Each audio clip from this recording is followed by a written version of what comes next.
You're looking at the guy that's bought and sold more cars than most people have had at dinners and arguably owned one of Australia's worst GU patrols. Today you're going to find out all about it.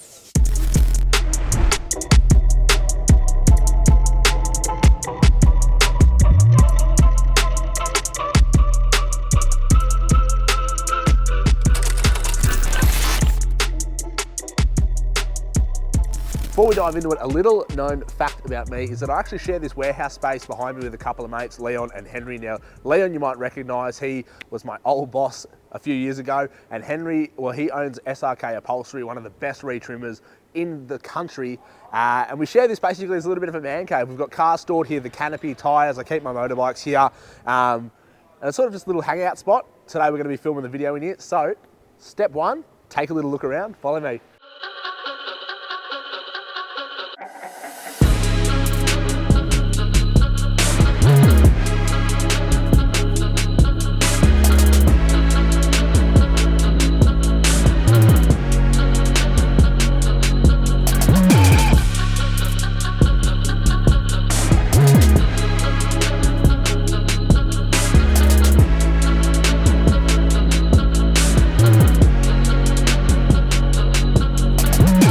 On a little bit of a journey down memory lane. I have bought some absolute boxes in my time, like most of you guys have, and I am just outing myself as one of the most terrible vehicle buyers Australia has ever seen. I've had about 12, 13, 14, 15, countless cars, and they've all been pretty average, and today we're going to be running you through all of them. One of these cars, in fact, was so bad, I would go as far as saying it was Australia's worst GU ever purchased.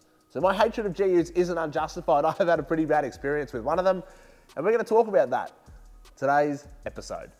To kick things off with, I haven't always been into four-wheel driving. I actually low-key hated four-wheel driving back in the day when I first got my license. I was like, why would you waste so much money to just go sit in a bog hole or a mud pit all weekend? So my first car was an absolute turd. It was like an old 2001 Subaru Impreza GX. So we're talking pretty much base model, non-turbo, the ugliest shape that the Subarus came in, but I absolutely loved it. And at the time, I was on my P's. This would have been, I've never been this good at maths. I reckon it would have been 2014 I bought this car.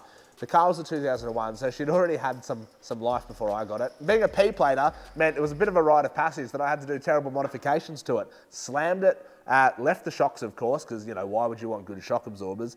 Tinted everything, plasti dipped as much as I could, put disgusting gutter rashed rotor fake rims on it with bald tyres, put the biggest subwoofer I could put in the boot, and drove the hell out of that car until I sort of just got sick of it, and then started, you know, looking down other avenues. But before that happened, I went forward driving with a mate of mine, Rusty, and this is sort of where I started to get the bug for this supposed love affair with four-wheel drives. And I actually think that my initial ever sort of experience with four-wheel driving was we took his dad's 100 series out, which was this immaculate turbo diesel FTE 100 series, and got stuck in the Wattigans for like 8 hours with no phone reception. Had to call our mate Tom back in Sydney to come up in his Challenger with a hand winch, the freaking hand winch, and like hand winch us out of this bog hole. And that was my sort of first taste of four-wheel driving. And for some reason, I fell in love with it pretty much there and then, and came home that night and said, you know what?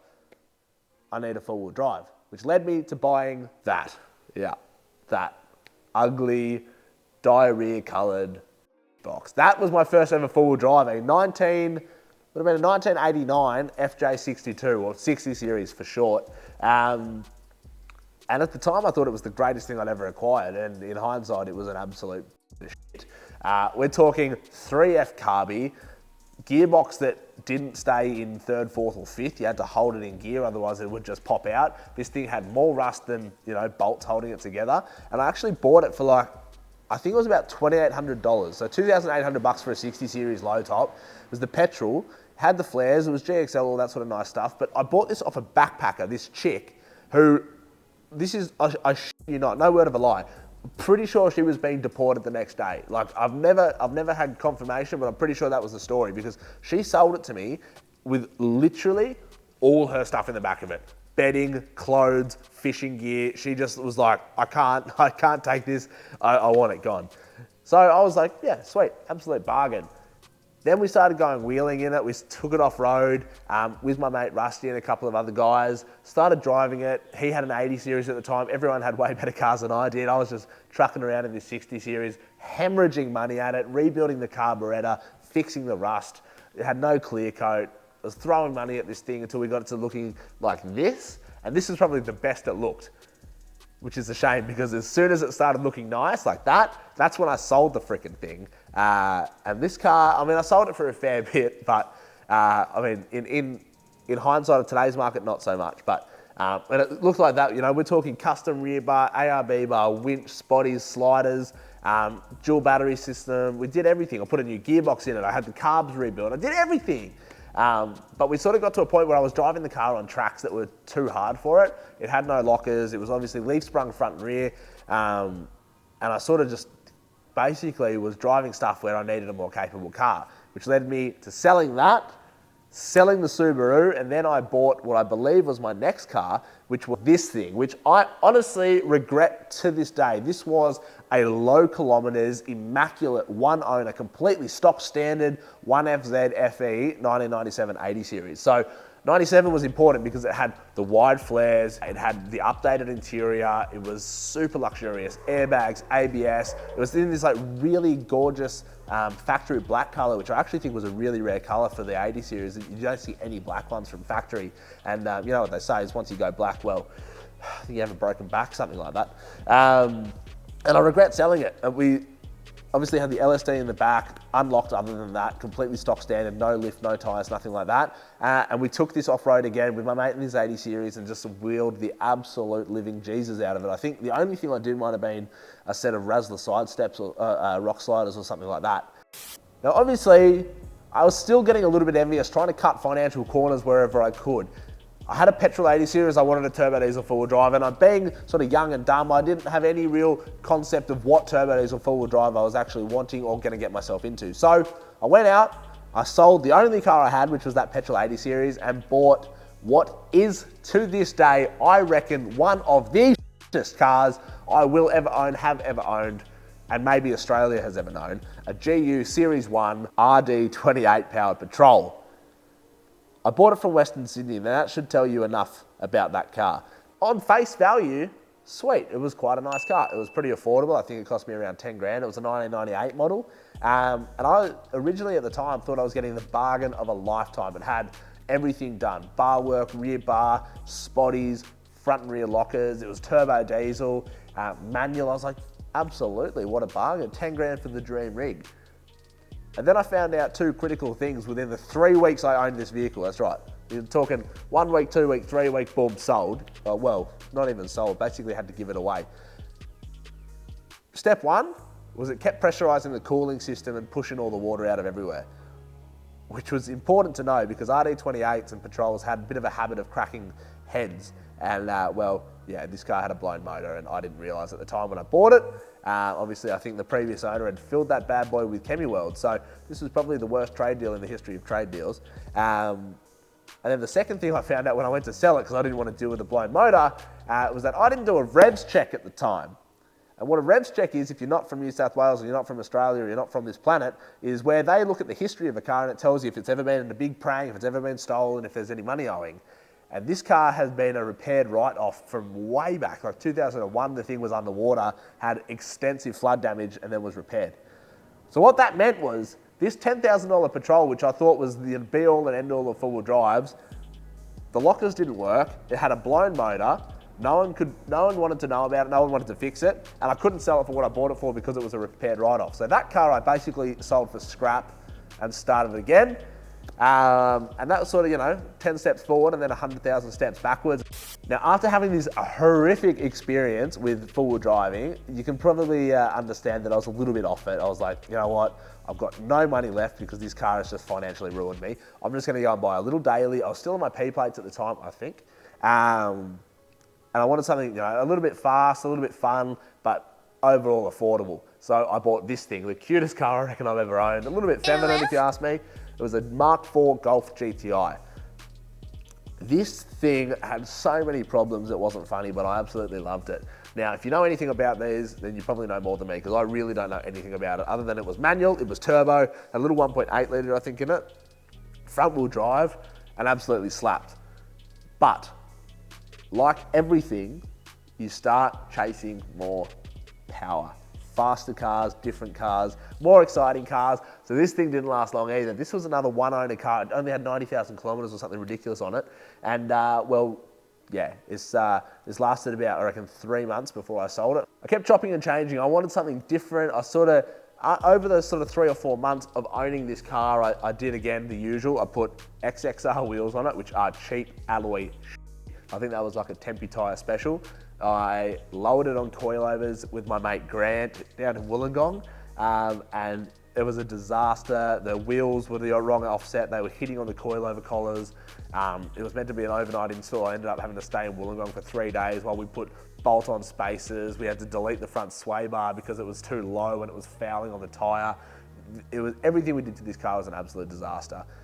Anyway, my mates twisted my arm back into a four-wheel drive, so I said, okay, I'm gonna sell this car. I made a little bit of money on it because, you know, I bought it quite cheaply, and the way things were moving, did some mods to it, and it was sort of like the P-plate dream. Sold it to another P-plater who flew in from South Australia and drove it back, and never heard from him, so fingers crossed that car's still kicking around. But then it was time to get back into an 80 series. GUs can actually get fucked. Now, I know most people think that, oh yeah, Toyota guys just hate patrols because, you know, X, Y, and Z. No, I am telling you, I have had the worst GU patrol experience of any owner ever, and I never want to have another one, just quietly. Unless it's a Series 4 TB48 next year, maybe. Maybe then I can twist my arm. But it was time to get back into an 80 series, a Toyota, back into the four-wheel driving, which led me to the ultimate P-plater four-wheel drive build, this. My gorgeous 1HZ powered DX base model 80 series. What a freaking rig. I love this thing. I bought this for very cheap because it was an absolute nugget when I first bought it. It had pretty much nothing done to it other than being a 1HZ turbo when I bought it, which was kind of appealing to me because in my head I thought, oh yeah, 1HZ turbo is exactly the same as a 1HDT. What could go wrong? I did so much to this car, and to be honest, absolutely loved it, other than the fact it kept overheating. It was kind of a nugget. This was another car that had, I think it had a rear locker, no front locker. It was 1HZ turbo, and it was constantly getting hot, which was interesting. So we were constantly sort of chasing our tails. I did all your standard P-plate stuff, big bolt-on flares, LED lights with, you know, RGB daytime running lights. Put straight away 8x10 neg 44 offset rims to hang the tyres out the guard. Put these like little BFG, you know, crappy KM2 tyres on there, which I hated. And because the rims were so wide, like 8x10, the tyre was almost stretched over them. The whole thing was just terrible. It had like an average rear bar on an exhaust and that kind of thing. But again, we went out and wheeled the crap out of that car, and I actually really loved it. You know, we took it everywhere. It flexed really nicely. It had a lift kit in it when I bought it, and we just left that alone. Put a GME in it, all that sort of stuff. But again, this was a car that I didn't own for very long, which was a little bit of a shame because it was actually quite a nice car. But all good things have to come to an end, and that brought me to the next vehicle I bought, which is, let me consult my notes because I forgot, and I've owned a lot of cars. Ah, yes. Okay. This next part of my life is one that I do not regret, will never regret. The only regret is selling these cars. So I bought this car, got over it. Again, like, you're probably thinking, yeah, this guy's got ADHD, crackhead energy, and you're absolutely freaking right. And put in the crack in crackhead, that's for sure. I bought this thing, sold this thing, and I sold it because I was young, I was stupid, I just got my full license, and I wanted to basically, wanted to flaunt having a full license and live out my favorite Fast and Furious dream. So what did I do? I bought what I still stand by today is probably one of the nicest S15 Silvias getting around the country. This immaculate blue S15, Spec R, Japanese import. It had the really rare option B interior, so blue interior, which was super rare. It had, you know, all the factory aero kit on it. It was just such a nice car. And for a bit of context, this car back in would have been, what are we now? Probably like 2017, cost me $14,000. It had 140,000 Ks, full logbook, like full papers, full history, all the service receipts, everything from the, like back in the day. 14 grand for that, and it was just gorgeous. And basically it had the wheels, had the suspension in it when I bought it, and I loved it. Did some drift days, started modifying it, and this is when I was really getting into street car stuff. Full driving stuff, could get in the bin. This thing, my mate Hugh from Yez Racing, Y-E-Z Racing, if you're watching this, mate, kudos to you, because you really got me hooked. We did everything. We're talking fuel rails, big front mount, like the classic Pog filter, injectors, fuel pump, Niztune ECU. We did all this stuff, new exhaust. I think we might have some footage of it doing skids here, which we'll chuck up on the screen. But that thing was just so fun. It made all the right noises. We tuned it up to like not even that much power. I think it was like 191 kilowatts at the rear wheels, which for me was phenomenal at the time. 5-speed manual or 6-speed manual. I don't even remember what they came in now. And absolutely loved it. But then, again, crackhead energy and Sam not really knowing what he wanted out of a car was like, bugger this. S15 was nice. I want more power. I want JDM still. So I sold that. Sold that car for 16 grand. And then off my mate Bernard up in Coffs, or maybe Port Macquarie, I bought this thing, which was, to this day, probably one of my favourite cars I ever owned. This was a Series 1 JZX 100 Chaser.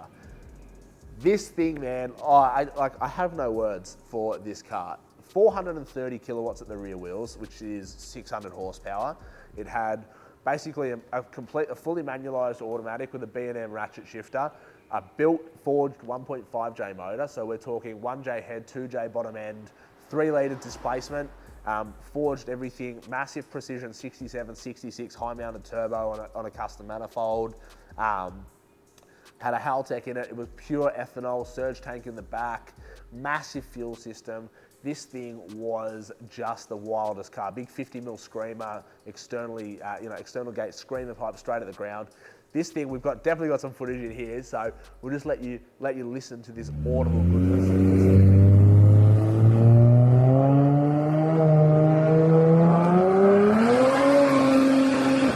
So that's why I love that car. The smell of ethanol, the sounds it was making, it was so freaking fast. It was just the best. That being said, ladies and gentlemen, I'm not 100% sure if you have ever tried to daily drive an ethanol-only powered forged race car around Sydney. It doesn't work that well. The only 2 places you can get ethanol, like one servo at United here in the city and one up in DY. The one up in DY doesn't even sell ethanol anymore. So there is one servo in New South Wales, or in Sydney at least, where you can get ethanol. From a 60 or 70 litre tank, I was getting maybe 180 kilometres out of that tank. So I'm talking, you're filling up every 3 freaking days, and ethanol is not cheap. So it was an expensive car to run. The other thing was, every time you tried to accelerate, it would try to freaking kill you. This thing had tiny little shitty Chinese tyres on the back, and that just didn't want to hold grip. So I'm talking, on the highway, you got to overtake and you stand on it, it just wanted to bushfire those tyres and try to kill you. I had a couple of really close calls, a couple of scary moments. It was way more car than I was qualified to freaking own. And at the time, I was sort of getting bullied by everyone about this ridiculous thing.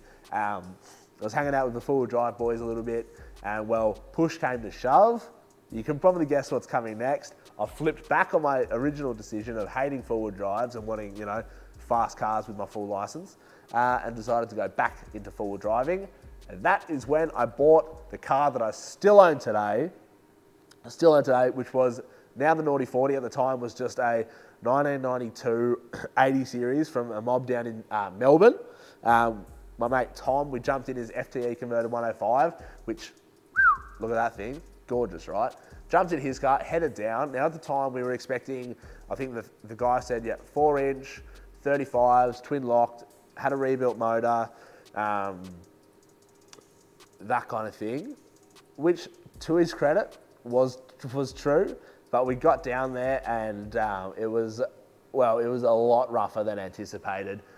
The lift was huge, the tyres were pretty flogged, none of the lockers, front and rear lockers didn't work.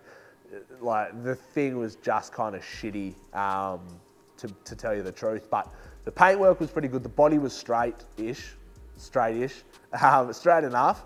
I think that this car had a bit of a seedy past, unfortunately, which I don't know if anyone really knew until only recently, but it didn't leak oil, had the rebuilt 1HDT factory turbo diesel in it, which I really liked, and had the makings of greatness. It had ARB bar, scrubbies, side steps, it had a rear swing away thing on it at the time, I think. I can't even remember, to be honest. I actually think it had might have had a full rear bar. I don't remember. My memory escapes me. I had one too many spicy sodas, but this is what it looked like when we bought it, and obviously you guys have seen the progression. We'll chuck some footage in here of building it up over time. We built it up as a wagon when I was working at the who shall not be named.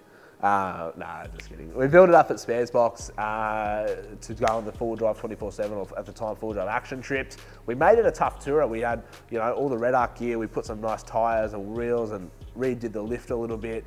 I threw money at this thing, and I'm talking every dollar I had was going into this car. We had to put new lockers in it, new diffs. We had to rebuild everything, all the swivel hubs, the bearings, the clutch, the gearbox grenaded itself on a trip to Lithgow, so I was only stuck with 3rd, 4th and 5th, which was like, if you want to know what that sounds like and you want to finish your trip, start in low range 3rd, go 3rd, as soon as you get up to a decent speed, slam your transfer case back into high range, still in 3rd, and hope to God you got enough momentum to make that go. So that's what happened there, and there was a whole lot of things. We went through a couple of different tyres we didn't like, blah, blah, blah, blah, blah.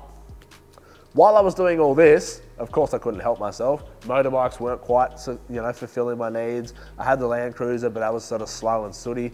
So what does a young dumb guy that's got his full license do? Well, you go out and buy a manual converted VY Calais with a LS1 in the front of it, obviously.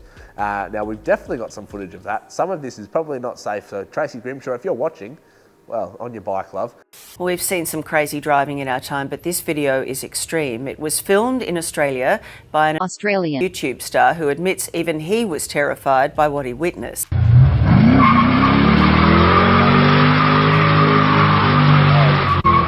Daddy. Yeah. So that's why I love that car. This thing loved to drop a set. Slammed 20s, just classic white walls on the front because the rears was constantly getting changed tyres.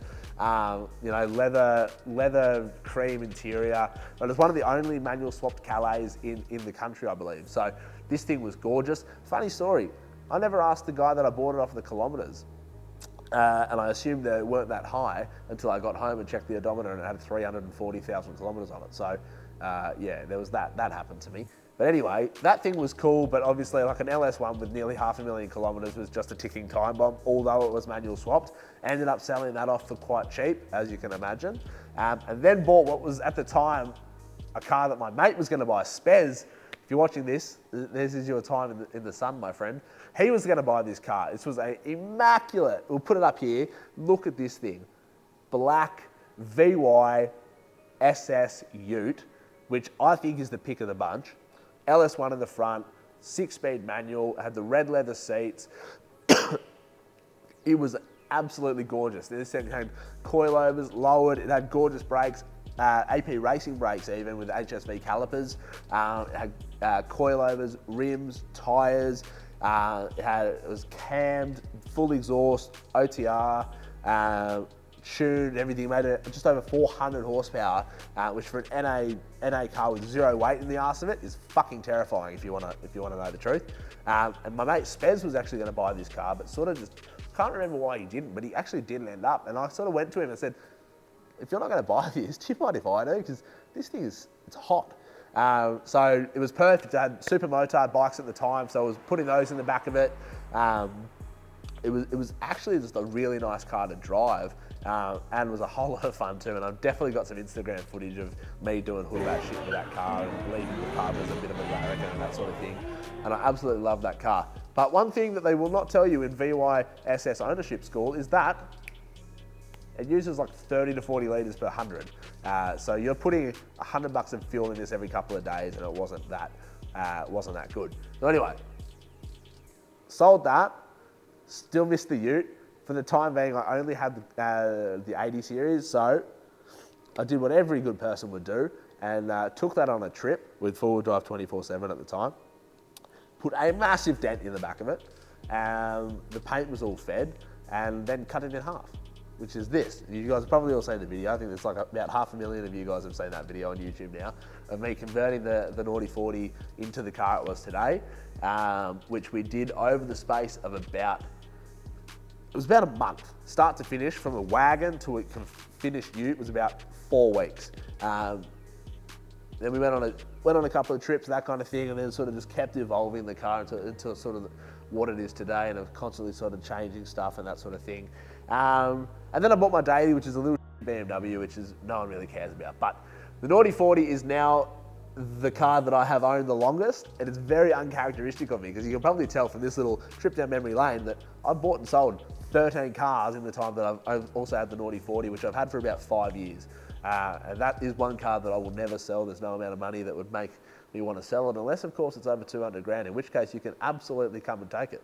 But I love this car. It's been on so many journeys in life, trips all over Australia. As a wagon, it's in Cape York. As a ute, it's done all sorts of exciting stuff. It's done the high country, that sort of thing. There's a couple of funny stories about this thing, actually. One of my fondest memories was when it was still a wagon. We hadn't even wrapped it spares box at the time. This was like OG story, was we went to the high country, and this is just what sort of started my really unethical spending on this car. Was we went to the high country, coming back in the peak of summer, Melbourne to Sydney, had no alternator, so no aircon, no radio, nothing. 10-hour drive, and this car was just, I could not keep this thing cool. Like, it was just boiling all of the fluids after this high country trip.